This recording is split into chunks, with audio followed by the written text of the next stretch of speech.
सबसे पहले पिछले वीडियो के करंट अफेयर का रिवीजन करिए। पहला क्वेश्चन, 5 जून 2020 को किस विषय के साथ विश्व पर्यावरण दिवस मनाया गया? 2020 का थीम है बायोडाइवर्सिटी और कैंपेन थीम है टाइम फॉर नेचर। यहाँ पे बहुत सारे लोगों को कंफ्यूजन था, ध्यान में रखिए। यूनाइटेड नेशन के ऑफिशियल वेबसाइट के अनुसार थीम है बायोडाइवर्सिटी यानी जैव विविधता और कैंपेन थीम है टाइम फॉर नेचर। ठीक है, यूनाइटेड नेशन का ऑफिशियल वेबसाइट का लिंक नीचे डिस्क्रिप्शन में दे दिया हूं, वहां से आप चेक कर सकते हैं। वर्चुअल वैश्विक टीका शिखर सम्मेलन 2020 में भारत ने अंतर्राष्ट्रीय टीका गठबंधन को कितना $1 मिलियन सहायता राशि देने की घोषणा की है? $15 मिलियन। नेशनल फर्टिलाइजर्स लिमिटेड के चेयरमैन और मैनेजिंग डायरेक्टर कौन बने हैं? वीरेंद्र नाथ दत्त। किस भारतीय को हाल ही में विश्व बैंक के कार्यकारी निदेशक का वरिष्ठ सलाहकार के रूप में नियुक्त किया गया है? राजीव टोपनो। ये वर्तमान में प्रधानमंत्री नरेंद्र मोदी के निजी सचिव हैं। जिनेवा में विश्व व्यापार संगठन में भारत का राजदूत और अस्थायी प्रतिनिधि किसे नियुक्त किया गया है? ब्रजेंद्र नवनीत को। मानव संसाधन विकास मंत्रालय ने इंजीनियरिंग छात्रों के लिए किसके साथ मिलकर ट्यूलिप नामक एक इंटर्नशिप कार्यक्रम शुरू किया है? केंद्रीय आवास और शहरी विकास मंत्रालय के साथ मिलकर। यहाँ पे ट्यूलिप का फुल फॉर्म होगा the urban learning internship programme.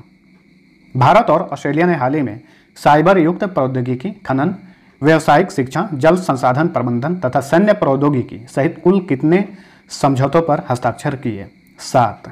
ध्यान में रखिए, एक दूसरे के सैन्य अड्डों के इस्तेमाल का भी एक अहम समझौता किया गया है दोनों देशों के बीच में, यानी दोनों देश एक दूसरे के सैन्य अड्डों का इस्तेमाल कर पाएंगे। सचिवों के समूह का अध्यक्ष कौन होगा जिसे हाल ही में केंद्रीय मंत्रिमंडल द्वारा अनुमोदित किया गया है? केंद्रीय कैबिनेट सचिव होगा इसका अध्यक्ष। वर्तमान में केंद्रीय कैबिनेट सचिव हैं राजीव गौबा। किस भारतीय लेखक ने एशिया के लिए कॉमनवेल्थ शॉर्ट स्टोरी प्राइज 2020 जीता है? कृतिका पांडे ने। इनकी स्टोरी है the great Indian T and snacks. इसी स्टोरी के लिए इन्होंने ये पुरस्कार जीता है एशिया के लिए। ये पुरस्कार और भी लोगों को दिए गए हैं अलग अलग क्षेत्र के लिए, जैसे कि अफ्रीका के लिए ये पुरस्कार दिया गया है नाइजीरिया के इनोसेंट चिजाराम इलो को। वेन अ विमेन रेनॉन्सेस मदरहुड के लिए। कनाडा और यूरोप के लिए ये पुरस्कार ब्रिटिश लेखक रिया मार्टिन को दिया गया है। Wherever Mister Jensen went के लिए। कैरेबियन क्षेत्र के लिए जमाइका के लेखक ब्रायन एस हिप को मै फूटू के लिए दिया गया है। प्रशांत क्षेत्र के लिए यह पुरस्कार ऑस्ट्रेलिया के लेखक एंड्रिया ई मैकलॉड को द आर्ट ऑफ वेविंग के लिए दिया गया है। केंद्रीय पर्यावरण मंत्रालय ने शहरी क्षेत्रों में वन आवरण बढ़ाने के लिए किस कार्यक्रम को शुरू किया है? इसका नाम है नगर वन। हाल ही में किस राज्य में डिप्रेशन से ग्रस्त पुलिस कर्मियों के लिए स्पंदन नामक अभियान शुरू किया गया है? छत्तीसगढ़ में। केंद्रीय पुलिस कल्याण भंडार के नए मुख्य कार्यकारी अधिकारी कौन बने हैं? राजीव रंजन कुमार। अब चलिए आज का करंट अफेयर देखते हैं। पहला क्वेश्चन, हाल ही में किस राज्य ने मिशन बिगिन अगेन शुरू किया है? मिशन बिगिन अगेन शुरू किया है महाराष्ट्र की सरकार ने। ऑप्शन बी सही उत्तर है। लॉकडाउन के कारण काफ़ी खराब अर्थव्यवस्था होती जा रही है, जिसकी वजह से महाराष्ट्र की सरकार ने इस मिशन के तहत राज्य में 3 फेज में अलग अलग तरीकों से छूट को लागू करने की घोषणा की है। इस मिशन का नाम है बिगिन अगेन। अभी पूरे भारत में लॉकडाउन 5.0 चल रहा है, इसे अनलॉक 1 नाम दिया गया है। भारत में लॉकडाउन 1 कब से कब तक लागू रहा, इसे भी ध्यान में रखिए। 25 मार्च से 14 अप्रैल तक। दूसरा फेज लागू हुआ 15 अप्रैल से 3 मई तक। तीसरा 4 मई से 17 मई तक। चौथा 18 मई से 31 मई तक। और अभी 5वां चल रहा है, इसे अनलॉक 1 नाम दिया गया है, जो कि 1 जून से लेकर 30 जून तक चलेगा। सही उत्तर है महाराष्ट्र। इसके बारे में जान लीजिए। इसकी सीमा भारत के 6 राज्यों को लगती है, तो ये रहा महाराष्ट्र। इसकी सीमा गोवा, कर्नाटक, तेलंगाना, छत्तीसगढ़, मध्य प्रदेश और गुजरात से लगती है। गठन हुआ था 1 मई 1960 को। जिलों की संख्या 36 है। मुंबई यहाँ का समर कैपिटल है और नागपुर विंटर कैपिटल है। मुख्यमंत्री हैं उद्धव ठाकरे। राज्यपाल भगत सिंह कोश्यारी। मुख्य न्यायाधीश हैं दीपंकर दत्त। लोकसभा सीट 48, राज्यसभा सीट 19, विधानसभा सीट 288, विधान परिषद सीट की संख्या 78 है। राजकीय पशु विशाल गिलहरी, राजकीय पक्षी पीले पैरों वाला हरा कबूतर, राजकीय वृक्ष आम, राजकीय फूल जरूल, राजकीय खेल कबड्डी। लावनी, नकटा, तमाशा, मौनी, गफा, बोहदा, लेजम, गौरीचा, ललिता, लेजिम तथा पुवाड़ा यहाँ के प्रसिद्ध लोक नृत्य हैं।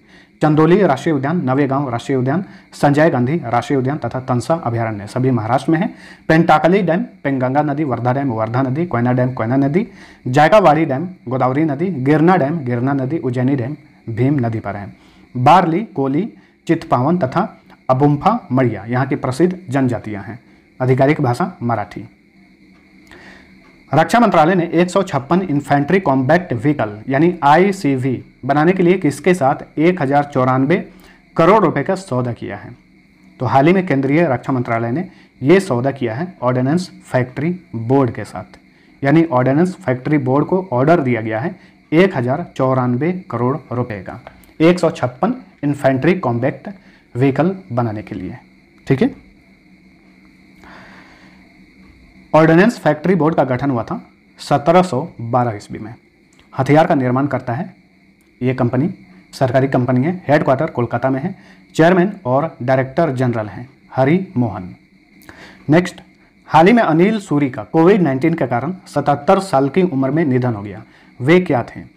अनिल सूरी डायरेक्टर और प्रोड्यूसर यानी निर्माता और निर्देशक दोनों थे।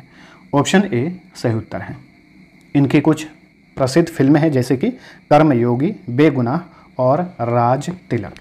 तो ये प्रोड्यूसर और डायरेक्टर थे। हाल ही में इनका निधन हो गया है कोरोना वायरस के कारण। हाल ही में किसने safe online learning in the times of कोविड-19 नामक इंफॉर्मेशन बुकलेट लॉन्च किया है? इस बुकलेट को लॉन्च किए रमेश पोखरियाल निशंक, जो कि वर्तमान में केंद्रीय मानव संसाधन विकास मंत्री हैं। ऑप्शन डी सही उत्तर है। ऑनलाइन क्षेत्र में सुरक्षित रहने के बारे में छात्रों और शिक्षकों में जागरूकता बढ़ाने के उद्देश्य से इस बुकलेट को लॉन्च किया गया है। इस बुकलेट को NCERT और यूनेस्को इंडिया द्वारा तैयार किया गया है। तो हाल ही में लॉन्च किए हैं केंद्रीय मंत्री रमेश पोखरियाल निशंक। हाल ही में किस मंत्रालय ने विश्व पर्यावरण दिवस के अवसर पर #ICommit पहल शुरू किया है? तो #ICommit पहल शुरू किया है बिजली, नवीन और नवीकरणीय ऊर्जा मंत्रालय ने। ऑप्शन बी सही उत्तर है। भविष्य में ऊर्जा दक्षता, नवीकरणीय ऊर्जा और एक मजबूत और लचीली ऊर्जा प्रणाली का विकास करने के उद्देश्य से इसे लॉन्च किया गया है। ठीक है। तो इस पहल का नाम है #ICommit। लॉन्च किया है बिजली, नवीन और नवीकरणीय ऊर्जा मंत्रालय ने। इस मंत्रालय के मंत्री कौन हैं? तो राज्य मंत्री हैं RK सिंह। मानव संसाधन विकास मंत्री हैं रमेश पोखरियाल निशंक। कृषि एवं किसान कल्याण मंत्री हैं नरेंद्र सिंह तोमर। सूचना एवं प्रसारण मंत्री हैं प्रकाश जावड़ेकर। भारत में 1979 के बाद पहली बार AFC महिला एशियाई कप का आयोजन कब किया जाएगा? 2022 में। ऑप्शन बी सही उत्तर है। तो 2022 में AFC महिला एशियाई फुटबॉल कप का आयोजन भारत में किया जाएगा। पिछली बार इसका आयोजन 1979 में किया गया था भारत में। ठीक है। इसलिए इंपॉर्टेंट क्वेश्चन बनता है, ध्यान में रखना है।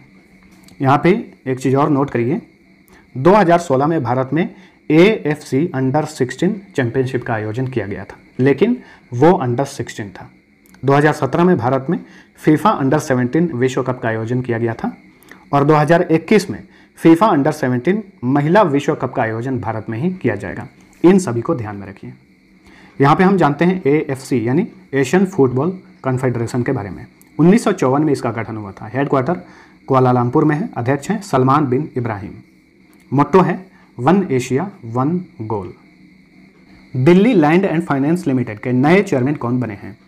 राजीव सिंह DLF के नए चेयरमैन बनाए गए हैं। ऑप्शन सी सही उत्तर है। इन्हें कुशलपाल सिंह की जगह नियुक्त किया गया है। कुशलपाल सिंह DLF से 1946 में ही जुड़ गए थे और 1995 में चेयरमैन बने थे DLF के। ठीक है।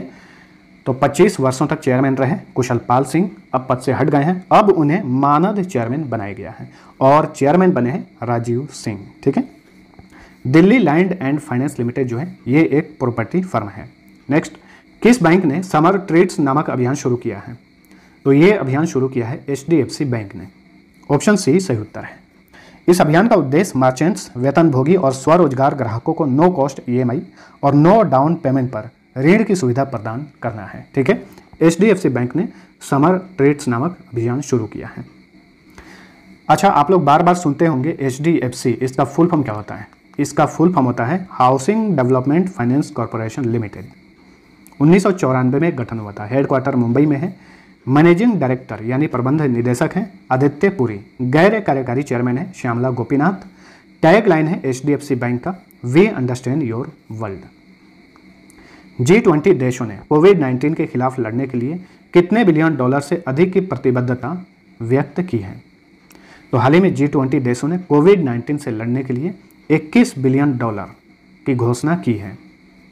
ऑप्शन ए सही उत्तर है इसका।